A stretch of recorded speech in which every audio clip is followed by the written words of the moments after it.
آپ کمالات بھائی کو کہیں گے، جب کہیں گے تو میں ان کو بلا لوں گا، آپ وہیں سے قطعی دلالہ کی آپ تشریح کریں اور بات شروع کر دیں۔ تو اتنی سی بات تھی، باقی آپ قرآن سے، حدیث سے، جہاں سے کہیں گے بات ہو سکتی ہے۔ تو آپ نے کہا جی میں اپنے مسلمات سے کروں گا، تو آپ اپنے مسلمات بھی بتا دیں جب آپ کے پاس ٹائم ہو، تو آپ کے مسلمات میں کون کون سی چیز ہے۔ جزاک اللہ۔ میں اس کا جواب عرض کرتا ہوں۔ دیکھیے، جو بندہ مقدس ہمارے اکابرین اہل بیت اطہار ایون سیدنا عیسیٰ علیہ السلام کی بے ادبی اور گستاخی کرتا ہو، میں اس کا بیچ میں جب وہ موجود ہو آ جائے، میں پہلے گفتگو کر رہا ہوتا ہوں، بیچ میں آ جاتا ہے، لیکن اس کی یہی ہے، اس کو لیسن یہ ہے کہ وہ بیچ میں بول نہیں سکتا۔ جس کا دل آئے مجھ سے گفتگو کرے نہ کرے، لیکن میرے ہوتے ہوئے وہ گستاخ جو اہل بیت اطہار کی گستاخی کرے وہ نہیں بول سکتا۔ یہ میرا ایک، اس کو کوئی پسند کرے نہ کرے۔ اب میں وہاں پر جب اس نے بیچ میں آیا ہے، اور وہ ریسکیو دینے آیا تھا وہاں پر کمالات صاحب کو، وہ ریسکیو دے گیا۔ اب بھی آپ سے میری شرط ہے، جو بندہ اہل بیت اطہار، اور میں نے خود سنا ہوا سین امام علی مقام کی وہ بے ادبی اور ایسے جیسے عام ستی سا، جو آپ اپنے مربی کے لیے اس انداز کی گفتگو سماعت کرنا پسند نہیں کرتے، وہ اہل بیت اطہار کے لیے بالکل ایسے جو ہے نا ستی سا جملہ بولنا، تو یہ بات درست نہیں ہے۔ کمالات صاحب سے بات ہوگی، ان سے کہی آئیے قرآن پاک سے بات کرتے ہیں۔ تو یہ میرا پیغام تھا جناب، اب میں اجازت چاہتا ہوں، نہیں ایک اور میں منٹ، ابھی کسی ایک منٹ، میں کسی گستاخ ایک منٹ رک جائیں، اگر آپ کا اصول ہے تو چلیں جی۔ آج ظفر اللہ شاہ صاحب نے یہ کہہ دیا آئندہ وہ سیکر کے ساتھ، عامر حق کے ساتھ، عامر نذیر کے ساتھ، سلطان کے ساتھ انہوں نے اعلان کیا کہ کبھی وہ اسٹیج پہ نہیں بیٹھیں گے، کیونکہ وہ تو پروفڈ ہے نا، انہوں نے تو خود مانا کہ ہم نے شاطمیت کی ہے، اور ظفر اللہ شاہ صاحب اس کمیٹی میں بھی موجود تھے جنہوں نے ان کو معافی کا جو نا پروانہ دیا تھا۔ اور میں یہ سوال لے کے کوئی 50 سے 60 ان کے عالم دین کے پاس گیا، پہلی بات انہوں نے کہا اگر کسی نے یہ معاف کیا گستاخ کو تو وہ خود واجب القتل ہے۔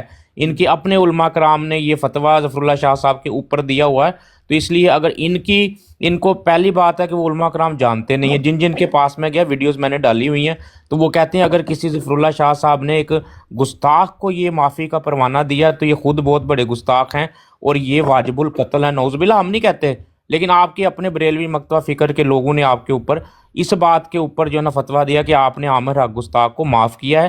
ویڈیو میری پروفائل پہ لگی ہوئی ہے، میں آپ کو ٹیگ بھی کر دوں گا۔ اور پہلی بات وہ آپ کو کوئی جانتا نہیں ہے، دوسری بات انہوں نے کہا کہ آپ خود بہت بڑے گستاخ ہیں، تو یہ اگر گستاخ کھیلیں گے تو آپ کے اوپر تو خود فتویٰ آیا ہوا ہے کہ آپ واجب القتل ہیں۔ باقی آپ کی چوائس ہے، آپ کس سے بات کرنا چاہتے ہیں کس سے نہیں۔ ہمارے طرف سے سمپل سی بات ہے، اگر آپ نے بات کنٹینیو رکھنی ہے، قطعی دلالہ آیت کی آپ نے تشریح کرنی ہے اور کمالات بھائی کو لانا ہمارا کام ہے، تو باقی جب آپ کے پاس ٹائم ہو تو جی آپ میں عرض تشریف کرتا ہوں، لائیں۔ تو مجھے ہم موقع دیجیے، میں گستاخوں کے نام گنواتا ہوں، اب آپ نے مائک نہیں میوٹ کر نہیں، لیا۔ آپ میں آپ اپنی بات دیکھیں کر نا، چکے نا، اب نہیں، اور نہیں کھلبلی نہ آپ اپنی بتا، بات کر چکے، نہیں میں نہیں، نے آپ سے اب پوچھا ہی دیکھیں، نہیں، نہیں رکے نہ نہیں نہیں، رکے، میں میں نے نہ آپ سے بتا پوچھا ہی نہیں نا۔ سلیمی گستاخ۔ اچھا ٹھیک ہو گیا نا، میں آپ کو انٹرٹین کرنا تھا، کر دیا ہے، اب آپ جس کا مرضی کریں۔ تو الحمدللہ آج انہوں نے اصول ایک طے کر دیا کہ آئندہ یہ عامر حق، سیکر، سلطان، عامر نذیر کے ساتھ نہیں بیٹھیں گے کیونکہ وہ گستاخ ہے، خود یہ گستاخ ہیں، اس کی میں نے دلیل دیا، میں نے خود سے نہیں کہا۔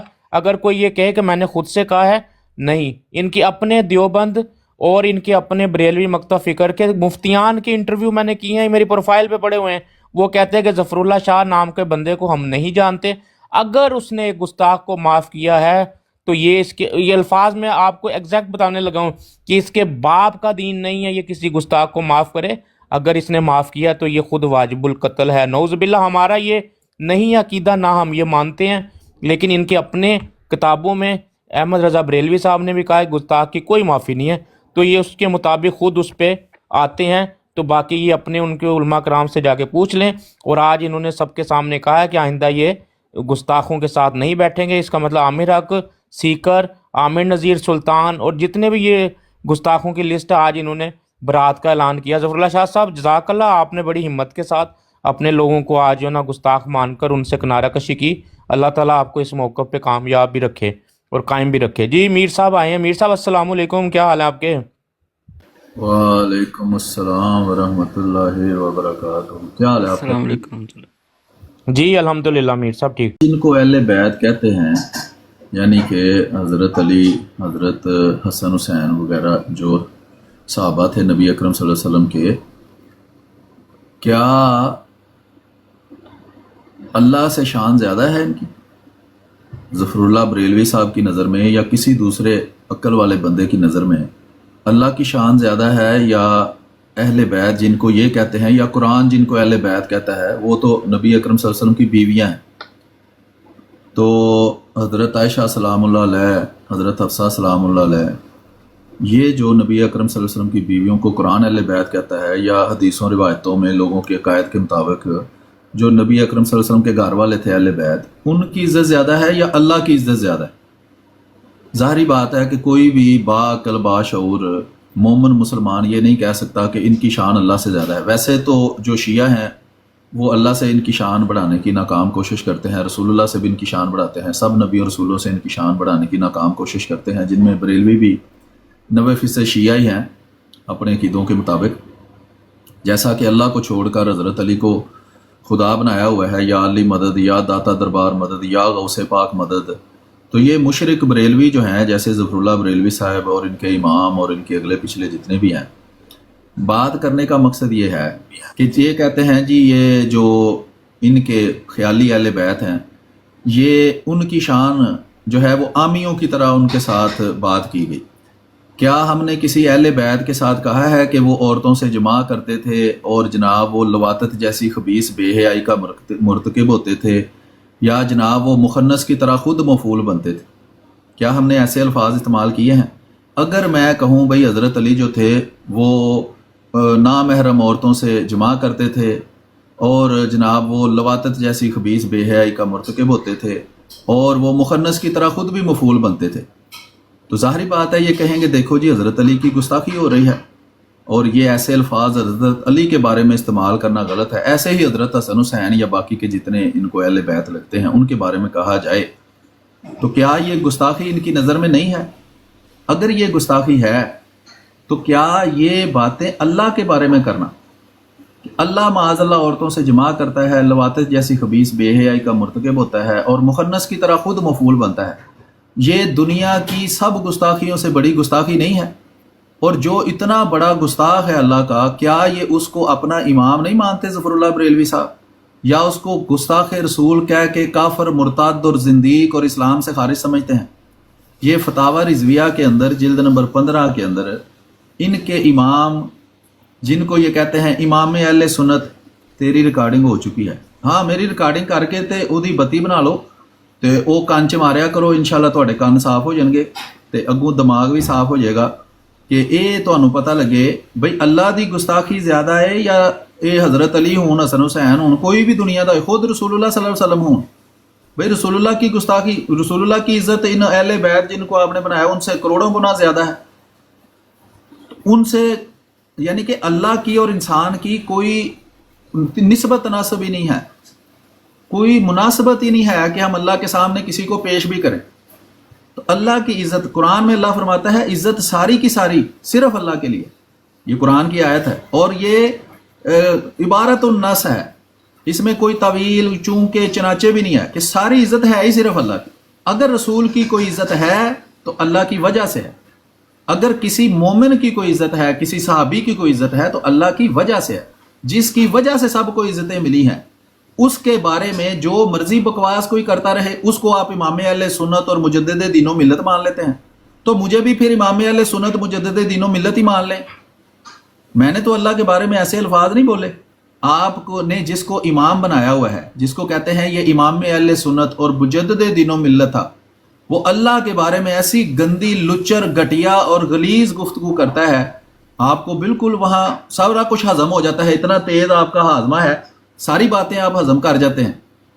اور ہم اگر آپ گونگے شیطان بنے ہوئے ہیں اور سچ لوگوں کو نہیں بتاتے، اگر محمد علی جیلمی جیسا کوئی بندہ یا شیعہ یا جناب اسحاق فیصل آبادی حضرت عثمان رضی اللہ تعالیٰ عنہ کو، حضرت عائشہ کو، حضرت امیر معاویہ کو، حضرت ابو بکر عمر عثمان کو انہی تاریخ کی کتابیں پڑھ کر تو ان کو جناب غاصب ثابت کرتے ہیں، ان کو دنیا کی لالچ والے ثابت کرتے ہیں، ان کو ثابت کرتے ہیں جناب وہ کافر ہو گئے تھے، مرتد ہو گئے تھے اور اسلام سے خارج ہو گئے تھے، معاذ اللہ استغفر اللہ، تو آپ کو توفیق نہیں ہے. ہم انہی تاریخ کی کتابوں سے پڑھ کر یہ بتاتے ہیں کہ اگر ان تاریخوں سے ان کو غلط ثابت کریں گے تو ان سے سارے غلط ثابت ہو جائیں گے. اگر یہ گستاخی ہے آپ کی نظر میں تو وہ احمد رضا بریلوی صاحب نے جو لکھا ہے اللہ کے بارے میں وہ کیوں گستاخی نہیں ہے؟ تو دور معیار ہیں آپ کے، نہ آپ کو اسلام کا کوئی شرم ہے، نہ حیا ہے، نہ اللہ کی عزت کا کوئی پاس ہے. یہ الیاس گمن صاحب کی کتاب پڑھیں حسام الحرمین کا تحقیقی جائزہ، اس میں انہوں نے لکھا ہے کہ احمد رضا بریلوی صاحب نے حضرت عائشہ سلام اللہ کے بارے میں انتہائی گندی نظم لکھی ہوئی ہے اپنی ہدایت بخشش حصہ نمبر 3 میں. وہ اہل بیت نہیں ہے، قرآن ان کو اہل بیت کہتا ہے. آپ کے دل میں ان کی عزت ہے؟ کوئی عزت نہیں ہے. یہ گستاخ کون مناظرہ دیکھیں، وہ حنیف قریشی اور وہابیوں کے درمیان ہوا ہے. اس نے 100 گستاخیاں گنوائی ہیں. یہ 100 گستاخیاں آپ کے اکابر کی. یہ پیر عرفان شاہ مشہدی جو ہے یہ آپ کا پیر نہیں ہے، مولوی نہیں ہے. وہ کہتا ہے اللہ بھی گالاں کٹ دیتے، اللہ دا رسول بھی گالاں کٹ دیتے، صحابی بھی انتہائی گندیاں گالاں کٹتے ہیں، حضرت ابو بکر صدیق رضی اللہ تعالیٰ عنہ. یہ اللہ کی گستاخی نہیں ہے، یہ رسول اللہ کی گستاخی نہیں ہے کہ ہم کہیں اللہ بھی گالی باز ہے معاذ اللہ اور رسول اللہ صلی اللہ علیہ وسلم بھی گالی باز ہیں. آپ نے اس سے برات کا اعلان کیا ہے، اس کے خلاف پاکستان میں 295C کا پرچہ کروایا ہے، اس سے نفرت کا اظہار کیا ہے. جو لوگ یہاں اللہ کی گستاخیاں کر رہے ہیں کہ اللہ کو ہم گند والی جگہ پر گھسائیں گے یا رسول اللہ کو ہم گند والی جگہ پر گھسائیں گے، ان کے ساتھ برات کا اعلان کیا ہے. جو رسول اللہ کے بارے میں معاذ اللہ حرام زادہ اور ولد الزنا ہونے کے الفاظ یہاں استعمال کر رہے ہیں، ان کو آپ اپنا لیڈر بناتے ہیں، ان کے ساتھ بیٹھتے ہیں اور ان کو کہتے ہیں جی یہ ہمارے رہنما ہیں، یہ ہمارے بہت بڑے مناظر اور ختم نبوت کے جعلی مجاہد ہیں. تو یہ دوغلے معیار ہیں آپ کے. نہ آپ کو اللہ کی عزت کا کوئی خیال ہے، نہ رسول اللہ کی عزت کا. صرف بھاگنے کے بہانے آپ کو چاہیے، وہ آپ کو مل جاتے ہیں یہاں سے بھی وہاں سے بھی. جو کہے کہ حضرت علی کی سنت ہے عورتوں کو ننگا کرنا، اس کو آپ سمجھتے ہیں کہ ہاں یہ صحیح اسلام پیش کر رہا ہے، یہ صحیح مسلمان ہے. جو رسول اللہ کے بارے میں گندے الفاظ استعمال کرے، اللہ کو ننگی اور گندی گالیاں دے اپنے پاس سے، جو کہ کسی بھی وہابی کی کتاب میں نہ لکھی ہوں، جو آپ 100 دفعہ مر کر بھی ثابت آ جائیں، آپ کے سارے مردے بھی زندہ ہو جائیں احمد رضا بریلوی سمیت، تو وہ یک روزی کتاب سے نہیں دکھا سکتے. تو جب 100% گالی باز وہ اللہ کا گستاخ ثابت ہوتا ہے تو آپ اس سے برات کا اعلان کرتے ہیں، اس کو کافر مرتد زندیق اسلام سے خارج سمجھتے ہیں؟ نہیں سمجھتے. یہ صرف ایک ڈرامے بازی ہے. وہ آپ جو بے عقل اور بے شعور لوگ ہیں ان کے سامنے جا کر کرتے رہیں. جس کی عقل شعور قائم ہے، جو عقل استعمال کرتا ہے، اس کو ان باتوں کی بڑی اچھی طرح سمجھ آتی ہے. جی کریں آپ بات، میری ذرا ابھی کال آئی ہے. جی میر صاحب یہ آپ پھر ایک بات کلیئر بتا دیں کہ یہ جو ابھی آپ نے بات کی یہ انہی کی کتابوں اور ان کے عقیدے آپ نے پڑھ کر سنائے ہیں، اور ہمارا ان عقیدوں سے کوئی لینا دینا نہیں ہے. یہ جو ساری چیزیں ہیں یہ ان کا اپنے عقیدے ہیں سارے، تو یہ ان کو جو ہے نا بیچ میں یہ بات کاٹتے ہیں. کتابوں کے نام بتا دیے ہیں، کسی کو شک ہو تو آئے، ہم اس کو ویڈیو آن کر کے ساری کتابوں میں سے یہ باتیں لکھی ہوئی دکھا دیں. ہاں جی، ہم ان کو تمام ہستیوں کو پاک مانتے ہیں اور ان کو جو ہے نا قابل عزت اور قابل احترام مانتے ہیں. یہ ہمارا عقیدہ ہے. تو یہ جو میر صاحب نے ابھی بات کی ہے تو یہ انہوں نے آپ لوگوں کی کتابوں سے جو آپ لوگوں نے لکھا ہے وہ انہوں نے پڑھ کر آپ لوگوں کو سنایا ہے، اور یہ بعد میں آپ نے آدھا کلپ کاٹنا ہے. اس لیے میں آپ کو پہلے یہ بتا دوں کہ یہ آپ لوگوں کی کتابوں میں لکھا ہوا ہے اور یہ میر صاحب نے حوالہ دے دیا ہے. کاٹنا ہے نا، انہوں نے آپ کی ایکسپلینیشن بھی کاٹنی ہے اندر سے. آپ کیا سمجھتے ہیں کہ آپ جو وضاحت کر رہے ہیں وہ انہوں نے نہیں کاٹنی اندر سے؟ جتنی مرضی وضاحتیں کرتے رہیں. جو دھوکے باز اور فراڈی ہے نا، شیطان جو ہے، شیطان کہتے ہیں تالے ہیں نا وہ نیک لوگوں کے لیے ہوتے ہیں، چوروں کے لیے تالے نہیں ہوتے، اس لیے کہ چور نے تو تالا توڑ کر اندر جانا ہے. تو آپ یہ ایکسپلینیشن ہے، جہاں جہاں میں بات کرتا رہا ہوں میں ہر جگہ بتاتا رہا ہوں کہ میں ان تاریخ کی کتابوں کو اور ایسی ساری حدیثوں کو جو انبیاء کو یا صحابہ کو یا نیک لوگوں کو برا ثابت کرتی ہے میں ان کو جعلی مانتا ہوں. وہ جال سازی ہے. وہ ان لوگوں نے اپنی سیاسی دشمنیوں میں ایک دوسرے کے بارے میں حدیثیں گڑھی ہوئی ہیں. کسی نے حضرت عائشہ کے بارے میں گاڑ لی، کسی نے حضرت علی کے بارے میں گاڑ لی، کسی نے حضرت معاویہ کے بارے میں گاڑ لی، کسی نے حضرت ابو بکر کے بارے میں گاڑ لی. تو اس سب گڑنتل مال کو میں قرآن کی بنیاد پر غلط سمجھتا ہوں. تو ہم تو اس کی کسی ایسی بات کو نہیں مانتے. جو بات ہم کرتے ہیں وہ ان لوگوں کے لیے الزامی طور پر ہوتی ہے. میں نے مثال دی کہ محمد علی جیل میں ہے، اسحاق فیصل آبادی ہے، وہ اتنی بکواس کرتا ہے صحابہ کے بارے میں. وہ مثلا میں آپ کو پورے کلپ سنوا سکتا ہوں، ویڈیو کلپ. ویڈیو کے اندر وہ بیان دے رہا ہے جی حضرت عثمان سے غلطی ہوئی، انہوں نے نہیں اسلام کا صحیح طرح فالو کیا تو اس لیے ان کو مار دیا گیا، اور جو مار دیے جنہوں نے مار دیا وہ معصوم ثابت ہو گئے، اس لیے کہ جناب وہ بہت زیادہ لوگ تھے تو بعد میں انہوں نے اپنے رویے میں تبدیلی کی، اس لیے ان کو وہ حضرت عثمان کا قتل معاف ہے. تو اس کو جب ہم تاریخ میں دیکھتے ہیں تو جو یہ باتیں کرتے ہیں وہ غلط ثابت ہوتی ہیں. اگر حضرت عثمان کا قتل معاف ہو گیا تو پھر حضرت علی حضرت حسین کا بھی قتل معاف ہو گیا. یہ ہے بات کرنے کا مقصد کہ جو جی لوگ بالکل پاک باز صحابہ کو، خلفاء کو، رسول اللہ صلی اللہ علیہ وسلم نے جن کو جنت کی بشارتیں دی، ان کو ان جعلی تاریخ کی کتابوں سے یا جعلی احادیث سے وہ جھوٹا ثابت کرنے کی، معاذ اللہ جہنمی ثابت کرنے کی، کافر ثابت کرنے کی کوشش کریں گے، تو ہم انہیں دکھائیں گے کہ اسی تاریخ سے ہر وہ بندہ جہنمی ثابت ہو جاتا ہے جس کو تم نیک ثابت کرنے کی کوشش کرو گے۔ اس لیے ان حدیثوں کی یا ان تاریخ کی ان جعلی روایات پر بنیاد بنا کر کسی کو اچھا برا کہنا درست نہیں ہے۔ قرآن دیکھو، قرآن میں جس کو اچھا کہا گیا ہے اس کو اچھا سمجھو، قرآن جس کو برا کہتا ہے اس کو برا سمجھو۔ اللہ اللہ خیر صلاح۔ لیکن یہ بھی انہوں نے کاٹ لینا ہے نا، مقصد آپ کو بتایا ہے جو نہیں اتنا نہیں مرضی کوئی ہے بات نہیں، ہم نے یہ کاٹ لینا میر ہے بس۔ صاحب، ہم نے تو اپنا جو اپنے لوگ بھی بیٹھے ہوئے ہیں ان کو بھی یہ بتا رہے ہیں کہ یہ ان کی کتابوں میں اور یہ لکھا ہوا ہے، اور لکھنے والا جو ہے نا وہ رحمت اللہ علیہ، اگر کوئی ان کی کتاب میں سے وہ پڑھ دے تو وہ شاطم اعلیٰ، تو یہ منافقت ہے ان کی، یہ ہم لوگوں کو بتا رہے ہیں کہ یہ ساری چیزیں جو ہے نا ان کی اپنی کتابوں میں لکھی ہوئی ہیں، اگر وہ پڑھنے والا اور کلپ کاٹتے رہتے ہیں، یہ ان کا کام یہ ہے، لیکن ہم نے پھر بھی لوگوں کو بتانا ہے کہ ہم وہ تمام پاک ہستیوں کو پاک سمجھتے ہیں، اور جو نا وہ ہمارے دل کے بہت قریب ہیں، اور وہ جتنے بھی وہ گزرے ہیں اپنے وقت کے لوگ، لیکن جو انہوں نے کتابوں میں ان کے چہرے اور ان کے بارے میں چیزیں منسوب کی ہیں، وہ اگر دیکھیں تو ان سب کو جمع کریں تو یہ چیزیں بنتی ہیں جو میر صاحب نے ابھی آپ لوگوں کے سامنے رکھی۔ ہم ان ساری چیزوں سے جو ہے نا بالکل ایگری نہیں کرتے، ہم یہ ساری چیزوں کو نہیں مانتے، جتنے بھی احمدی ہیں تو یہ آپ لوگوں کی چیزیں ہیں اور آپ لوگوں کے بڑوں نے لکھی ہوئی ہیں، لیکن آپ وہ پڑھتے بھی ہیں اور آپ کے عقیدے بھی اسی سے لیتے ہیں، اور بعد میں اگر کوئی اور کوئی پڑھ دے تو اس کے اوپر آپ جو نا تھوپنے کی کوشش کرتے ہیں، اور اپنی ان کتابوں کو اور اپنے لکھنے والوں سے برات کا یہ لوگ اعلان نہیں کرتے۔ اگر کوئی اس کو پڑھ دے تو یہ کہتے ہیں جی اس نے جی کر دی ہے گستاخی، نعوذ باللہ۔ جماعت احمدیہ کا ہر بندہ ان تمام پاک ہستیاں جتنی گزری ہیں ان سے محبت کرتا ہے، دل سے ان کی رسپیکٹ کرتا ہے، لیکن ایسی کتابوں سے ہم جو ہے نا وہ برات کا اعلان کرتے ہیں جس میں ایسا چہرہ ان کا دکھایا گیا جس کا حقیقت سے کوئی تعلق نہیں ہے۔ جی ندیم بھائی، آپ اس کے اوپر کوئی بات کرنا چاہتے ہو تو؟ میر صاحب ہیں؟ محمود بھائی میر صاحب موجود ہیں؟ جی میر صاحب ذرا بزی ہیں، وہ کہہ رہے ہیں۔ میر صاحب نیچے میسج پڑھ لیں، وہ پوچھ رہا ہے کہ کس مسلم نے کہا ہوا ہے کہ حضرت Ali can be compared to Yazid, where is written, یا کس نے، جو آپ نے بھی بات کی ہے وہ اس کے وہ کہہ رہا ہے کہ میں آپ کو بتا دیتا ہوں، بات یہ ہے کہ وہ یہ اعتراض کرتے ہیں حضرت، اب اس اصل میں میری ذاتی رائے یہ ہے کہ حضرت عثمان رضی اللہ تعالیٰ عنہ کے قتل کو اور اس کے جو اسباب ہیں اور جو لوگ قتل کرنے والے تھے حضرت عثمان کو شہید کرنے والے تھے، اگر اس کو سمجھا جائے تو جو یہ حضرت ابو بکر، عثمان دوسروں پر اعتراضات کرتے ہیں، حضرت امیر معاویہ پر یا دوسرے لوگوں پر، یہ اصل میں بہانہ بناتے ہیں یزید کو، یعنی یزید بہانہ ہے اور سارے کے سارے پاک صحابہ جو تھے وہ نشانہ ہے۔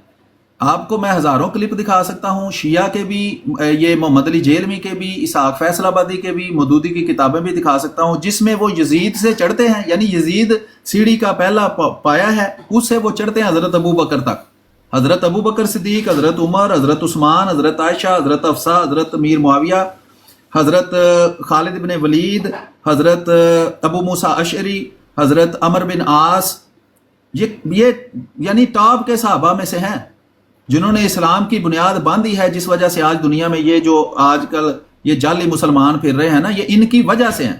جو یزید پر پاؤں رکھ کر ان تک پہنچنے کی کوشش کرے گا اس کو ہم یزید پر بھی پاؤں نہیں رکھنے دیں گے، اس لیے کہ دیکھیں یزید کو کہا جاتا ہے کہ یزید برا اس لیے تھا کہ حضرت حسین رضی اللہ تعالیٰ عنہ اس کی حکومت میں شہید کر دیے گئے اور یزید نے اس کے قاتلوں کو کوئی سزا نہیں دی۔ سوال یہ ہے کہ حضرت علی بھی اسی تاریخ سے ثابت ہے جس سے یہ یزید کا یہ واقعہ لیں گے نا، وہ تبری ہے، یہ سارے واقعات کی ماں تبری ہے۔ کربلا کا سب سے زیادہ واقعہ جو تفصیل سے لکھا ہے وہ تبری میں لکھا ہوا ہے، ابو مخنف جو ہے لوط بن یحییٰ اس کے ریفرنس سے، اس کے علاوہ دنیا میں کربلا کا کوئی تفصیلی ریفرنس موجود نہیں ہے۔ اسی تبری میں یہ سارا کچھ لکھا ہوا ہے کہ حضرت عثمان رضی اللہ تعالیٰ عنہ کے جو قاتل تھے ان میں ان باغیوں کے اندر حضرت عمار بن یاسر شامل تھے، محمد بن ابو بکر جو چھوٹا سارا بچہ تھا، ننھا دودھ پیتا، جس کو حضرت علی نے اس کی والدہ سے شادی کر لی، جو حضرت جعفر طیار کی بیوی تھی، اسما بنت امیس جس سے پہلے حضرت جعفر صادق کی شادی تھی، حضرت جعفر طیار کی شادی تھی، وہ جب شہید ہو گئے تو حضرت ابو بکر نے ان سے شادی کر لی، ان سے ایک بیٹا محمد بن ابو بکر پیدا ہوا، وہ جب فوت ہوئے ہیں حضرت ابو بکر تو یہ چھوٹا سا 2-3 سال کا دودھ پیتا بچہ تھا، حضرت علی نے اس کی والدہ سے شادی کر لی اور وہ حضرت علی کے گھر میں پلا ہے۔ وہ قاتل ہے حضرت عثمان کا. مالک اشتر جو تھا کوفہ کا وہ قاتلوں کا لیڈر تھا. یہ جو قاتلین عثمان ہیں یہ حضرت عثمان کو قتل کر دیتے ہیں, شہید کر دیتے ہیں. ایک حاضر سروس خلیفہ کو, رسول اللہ کے سابقون الاولون عشرہ مبشرہ صحابی کے قاتل جو تھے وہ قتل کرنے کے بعد اس فساد کے اندر حضرت علی کو خلیفہ منتخب کرتے ہیں. تلواروں کے زور پر ان کی بیعت لی جاتی ہے. صحابہ کو تلواروں کے ذریعے زبردستی حضرت علی کی بیعت کروائی جاتی ہے. اب وہ قاتلین عثمان اس کے بعد کہاں گئے؟ کیا حضرت علی کرم اللہ وجہہ نے اپنے 4.5 سالہ دور میں ان قاتلوں کو کوئی سزا دی؟ نہیں. کیا کیا؟ ان کو بڑے بڑے عہدے دیے. مالک اشتر کو مصر کا گورنر بنایا, محمد بن ابو بکر کو مصر کا گورنر بنایا. مالک اشتر ان کی فوج کا سپہ سالار تھا. جب یہ جنگ کی صلح ہوئی ہے نا, یہ جو جنگ جمل ہوئی اس میں 10,000 کے قریب صحابہ شہید کر دیے گئے. بھئی صحیح بخاری کی حدیث نمبر 30 ہے. یہ محمد علی جیل میں کہتا ہے جی صحیح بخاری میں لکھا ہوا ہے عمار بن یاسر کا قاتل باغی ہے.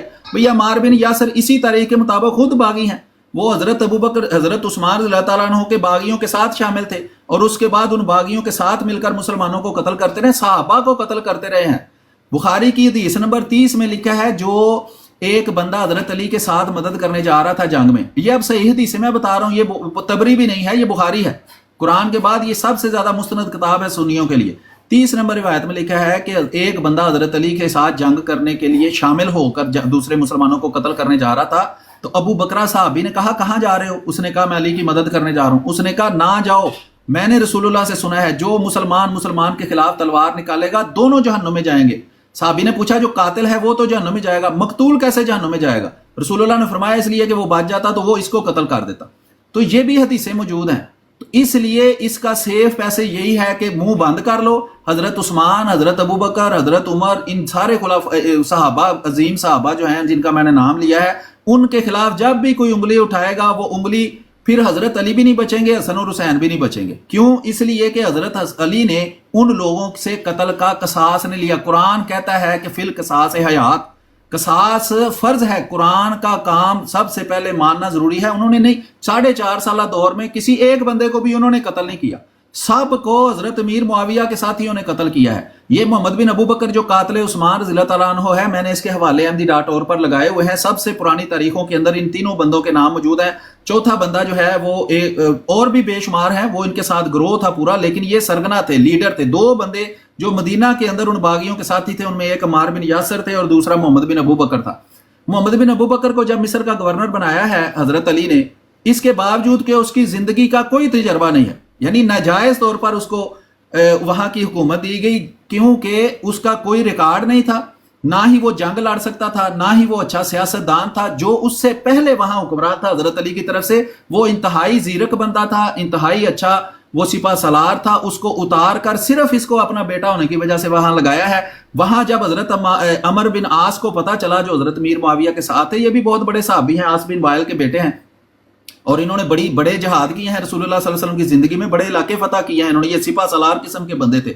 انہوں نے کہا ہے کہ اب ایسا بندہ آیا ہے کہ جس کو جنگ کا کوئی تجربہ نہیں, مجھے دو, میں جا کر مصر فتح کر لوں. اور مصر سب سے بڑی یعنی کہ ایک ایسی جگہ ہے, تاریخ آپ پڑھ کے دیکھ لیں, رومن امپائر سے لے کر آج تک سب سے زیادہ طاقتور جگہ جو مین پاور اور جو غلہ وغیرہ فراہم کرتی تھی وہ مصر تھی. تو مصر شام کے بالکل ساتھ ہے, اگر کسی کو جغرافیہ کا پتہ ہے. حضرت عمر بن عاص نے حملہ کیا ہے تو محمد بن اکبر اس قابل نہیں تھا کہ میدان میں کھڑے ہو کر ایک منٹ کے لیے بھی لڑ سکے. وہ وہاں سے قلعے سے بھاگ کر جا کر کھنڈرات میں چھپا ہے, اس کو ڈھونڈا گیا ہے, اس کو قتل کیا گیا ہے. حضرت عثمان رضی اللہ تعالیٰ عنہ کا قصاص اس سے لیا گیا ہے. وہاں ایک مرا ہوا گدھا پڑا تھا, اس میں ڈال کر اس کو سی کر اس کو آگ لگا دی گئی ہے, وہ اپنے انجام تک پہنچا ہے. ایسے ہی سارے حضرت عثمان کے قاتلوں سے انہوں نے وہ قصاص لیا ہے جس کا قرآن نے حکم دیا ہے. اب اگر یزید کو یہ اس وجہ سے مجرم کہیں, حالانکہ اسی تاریخ تبری کے اندر جہاں سے یہ کربلا کے واقعات لیتے ہیں, یزید کے بارے میں مجھے کوئی ایک تانا لا کر دکھا دیں کہ تبری میں لکھا ہوا ہے. وہ کہتے ہیں کہ جب یزید کو پتا چلا کہ حضرت حسین کو شہید کر دیا گیا ہے, تو یزید نے کہا کہ اگر میں اس جگہ ہوتا تو میں کبھی حضرت حسین کو قتل نہ کرتا, میں ان کی عزت کرتا, ان کی تکریم کرتا, اور جو ان کا جائز حق ہے ان کو دیتا. لیکن حکومت ظاہری بات ہے اس نے نہیں دینی تھی, وہ حکومت پر بیٹھا ہوا تھا. جو ان کے باقی ماندہ لوگ وہاں آئے ہیں یہ بالکل باقی بعد میں آنے والوں نے لمبی لمبی گپیں گھڑی ہیں. سب سے پرانی تاریخ سب سے زیادہ سند مانی جاتی ہے تاریخ کے لحاظ سے. اس میں لکھا ہوا ہے اس نے ان کی عزت کی، ان عورتوں کی بھی، اور اس واحد بچ جانے والے بچے کی بھی جو اسی تبری کے واقعات کے مطابق بچ گیا تھا، جس کو زین العابدین کہتے ہیں. اس کی اتنی عزت کی، اس کے ساتھ 2 اپنے فوجی بھیجے کہ ان کو مدینہ عزت اور حفاظت کے ساتھ پردے میں چھوڑ کر آؤ. انہوں نے اتنا اچھا خیال رکھا. اور یہ تاریخ تبری میں ساری پڑھ کے سنا رہا ہوں جو سب سے پرانی تاریخ ہے اور سب سے تفصیلی تاریخ ہے، جس میں کربلا کا واقعہ بھی لکھا ہوا ہے. یہ کربلا تبری کے باہر کہیں بھی نہیں ہے سوائے 1-2 لائنوں کے یا 1-2 واقعات کے. تفصیلی کربلا کے واقعات صرف تبری میں ایک ہی بندے سے موجود ہیں، اور وہ آپ کو بتایا ہے ابو مخنف لوط بن یحییٰ ہے. وہاں ان عورتوں نے اتنا اچھا محسوس کیا کہ انہوں نے ان کو اپنا زیور انعام کے طور پر دینا چاہا. جو ساتھ اس نے یزید نے 2 بندے بھیجے تھے، تو انہوں نے اس سے کہا، انہوں نے کہا کہ ہم اللہ کی خوشنودی کے لیے تمہاری حفاظت کرتے ہیں، مال کی لالچ میں تمہاری حفاظت نہیں کرتے. خاندان نبوت ہونے کی وجہ سے تمہاری عزت اور تکریم کر رہے ہیں، اور عزت کے ساتھ اس کو چھوڑا ہے. وہ زین العابدین جو ایک بندہ بچ گیا تھا، یہ شیعہ چھپاتے ہیں، محمد علی جیل میں چھپاتا ہے، یہ جناب جو اسحاق فیصل آبادی یہ ساری باتیں چھپاتا ہے، باقی ساری باتیں بتاتے ہیں. یہ اس میں لکھا ہوا ہے کہ جب بعد میں آنے والے وقتوں میں یزید 2-2.5 سال صرف حکمران رہا ہے، وہ مر گیا، اس کا چھوٹا سا بچہ تھا وہ بھی چھوٹی عمر میں مر گیا. پھر مروان بن حکم حکمران بنا ہے جو حضرت عثمان کے ساتھ موجود تھا. جب حضرت عثمان رضی اللہ تعالیٰ عنہ کو شہید کیا گیا ہے، سب سے پہلے اس کو تلوار لگی ہے، یہ وہاں گر گیا تو انہوں نے سمجھا کہ مر گیا ہے. ایک بوڑھی عورت اس کو اٹھا کر لے گئی اور اس کو مرم پٹی کی، یہ ٹھیک ہو گیا. بعد میں یہی حضرت امیر معاویہ کے دور میں مدینہ کا گورنر بنایا گیا. یہ اللہ کی شان ہے. اور وہ سارے کے سارے لعنتی لوگ جو حضرت عثمان رضی اللہ عنہ کے قتل اور سازش میں شریک تھے، 20 سال تک کسی کو جرت نہیں ہوئی کہ وہ کان بھی ہلائے. تو مروان بن حکم جو ہے وہ جناب جب یزید کا دور آیا، کیونکہ حضرت امیر معاویہ کے بعد یزید کا دور تھا، اس دور میں وہ مروان کا یہاں کا گورنر تھا. انہوں نے مدینہ والوں نے بغاوت کی. حضرت عبداللہ بن عمر رضی اللہ تعالیٰ عنہ نے کبھی یزید کی بیعت نہیں توڑی. اور وہ جو حدیث مشہور ہے نا کہ جو امام کی بیعت کے بغیر مر گیا وہ جہالت کی موت مرا، وہ یزید کی بیعت توڑنے کے وقت آپ نے فرمائی تھی. یہ لوگوں کو نہیں بتاتے، آدھی بات بتاتے ہیں، پوری نہیں بتاتے. تو یزید کی بیعت جب توڑی گئی تو مروان بن حکم مدینہ کا گورنر تھا، اس کو اور دوسرے وہاں کے عامل جو تھے بنی امیہ کے، ان کو وہاں سے نکالا گیا، ان کو مارنے کی کوشش کی گئی. آپ کو پتا ہے مروان بن حکم نے کہاں پناہ لی تھی؟ اسی جناب زین العابدین کے گھر میں انہوں نے پناہ لی. اور وہ اس حضرت حسین سلام اللہ علیہ کے شہادت کے بعد کا واقعہ ہے. اگر آپ نے ان سے برا سلوک کیا ہوتا تو اس کے پاس یہ چانس تھا کہ وہ مروان بن حکم کو قتل کر دے، لیکن اس نے ان کی حفاظت کی، اس لیے کہ انہوں نے اس کی جان بخشی کی تھی، اس کی حفاظت کی تھی، اس کو عزت دی تھی. بعد میں وہ مروان بن حکم واپس گیا ہے، اور اللہ کی شان ہے کہ یزید کے بیٹے کے مرنے کے بعد وہی مروان بن حکم جو ہے وہ مسلمانوں کا خلیفہ بنا ہے. اور بعد میں 130 ہجری تک اسی مروان بن حکم کی اولاد جو ہے وہ وہاں خلافت کرتی رہی ہے، حکومت کرتی رہی. اور انہوں نے جو مسلمانوں کے علاقوں میں دوسری جگہ پھیلایا، دوسروں سے جنگیں لڑی، سارا کچھ کیا. پھر بنو عباس نے بنی امیہ کے سارے لوگوں کو قتل کر کے وہاں اپنی حکومت قائم کر لی تھی. اور ایک بچہ عبد الرحمن بچ کر اسپین گیا تھا جس نے 700 سال وہاں حکومت کی ہے. یہ جو قرطبہ آپ کو سناتے ہیں نا، یہ اسی بنی امیہ کی اولاد میں سے ایک بندہ تھا جس نے 700 سال یہاں اسپین میں حکومت کی ہے، جو بعد میں کرسچنوں کے ذریعے ختم کر دی گئی ہے. تو یزید نے وہاں تبری کے مطابق کوئی ظلم نہیں کسی کے ساتھ کیا، اچھا سلوک ان کے ساتھ کیا. لیکن جیسے حضرت علی نے ان کو سزا نہیں دی، ایسے یزید نے اپنی حکومت کا نظام قائم رکھنے کے لیے اس ایک بندے کو سزا نہیں دی جو واحد اس کا بندہ تھا. سارے علاقے پر عبداللہ بن زبیر کا قبضہ تھا، اس لیے کہ عبداللہ بن زبیر جو تھے وہ مکہ میں بیٹھ کر جو ہے انہوں نے الگ سے خلافت کا اعلان کر دیا ہوا تھا. اور چونکہ وہ مکہ تھا، یہ لوگ وہاں حملہ کرنے سے ڈرتے تھے. لیکن پھر عبد الملک ابن مروان کے بیٹے عبد الملک کے دور میں انہوں نے حملہ کیا ہے مکہ پر، کیونکہ یہ سارا علاقہ عبداللہ بن زبیر نے قبضہ کر لیا تھا خارجیوں کے ساتھ مل کر. صرف شام بچ گیا تھا ان کے پاس. لیکن اللہ کی شان ہے، انہوں نے باہر نکل کر پھر مکہ پر حملہ کیا، کیونکہ یہ بچے ہی صرف مکہ کی وجہ سے تھے کہ مکہ میں بیٹھے ہوئے تھے. جب انہوں نے حملہ کیا ہے یہ لڑ نہیں سکے، 2 دن انہوں نے نکالے. انہوں نے پھر لاش جو ہے وہ کئی دن وہاں پول پر ٹانگی رکھی ہے. وہ اللہ تعالیٰ ان سے پوچھے اگر وہ ظلم انہوں نے کیا ہے تو ایسا کام نہیں کرنا چاہیے، عزت تکریم کرنی چاہیے لاش کی، اور جیسے ان کو دفن کرنا چاہیے تھا ویسے دفن کرتے. بہرحال ظلم بھی ان سے ہوئے ہیں، ظاہری بات ہے، جیسے ان سے ظلم ہوا ہے کہ یہ جناب وہاں. تو یہ میرا کہنے کا مقصد تھا کہ اگر یزید کو صرف اس لیے مجرم قرار دیا جائے کہ اس نے ان کو سزا نہیں دی، حالانکہ اس نے خود جا کے تو حضرت حسین کو شہید نہیں کیا. اسی تبری کے اندر جس کے اندر کربلا کے واقعات لکھے ہیں، یہ لکھا ہوا ہے کہ اس نے اس پر افسوس کا اظہار کیا، اس کو غلط کہا اور ان لوگوں کی عزت و تکریم کی، ان کو شہید نہیں کیا، ان کو قتل نہیں کیا، ان کے ساتھ ظلم نہیں کیا، ان کی حفاظت کی جب تک وہ رہا ہے. تو اگر وہ صرف اس وجہ سے مجرم ہے کہ اس کے دور میں وہ ہوا ہے اور اس نے اس کو سزا نہیں دی اپنی سیاست قائم رکھنی، تو بالکل حضرت علی نے بھی ایسے ہی کیا ہے. حضرت علی نے ان لوگوں کو سزا نہیں کی جو حضرت عثمان کے قاتل تھے. کیا قصاص قرآن نہیں بتاتا کہ حضرت علی پر قرآن کی شریعت حجت فرض نہیں تھی؟ وہ تو مالک اشتر کے حضرت عثمان کو حضرت امیر معاویہ نے کہا میرے ساتھ شام چلیں، وہ نہیں گئے. حضرت علی کو مالک ابن اشتر نے کہا چلو کوفہ چلتے ہیں، فوراً ایک دن کے اندر وہ جناب بصرہ گئے، وہاں 10,000 مسلمانوں کو شہید کیا اور کوفہ جا کر اپنی ساری زندگی واپس مدینہ نہیں وہ ہے.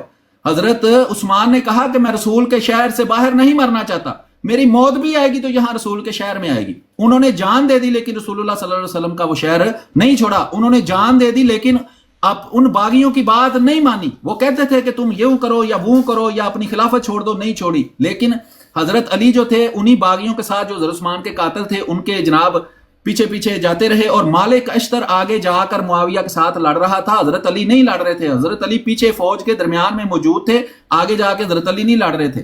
جب ان مخالفوں نے کہا ہے کہ جناب ان کو واپس بلاؤ، انہوں نے قرآن نیزے پر بلایا ہے، تو مالک اشتر آگے لڑ رہا تھا. وہ لوگ جو حضرت عثمان کے قاتل تھے حضرت علی کے پاس موجود تھے. انہوں نے کہا اگر وہ مالک اشتر اب واپس نہ آیا تو ہم تمہارا وہی اشر کریں گے جو ہم نے حضرت عثمان کا کیا تھا.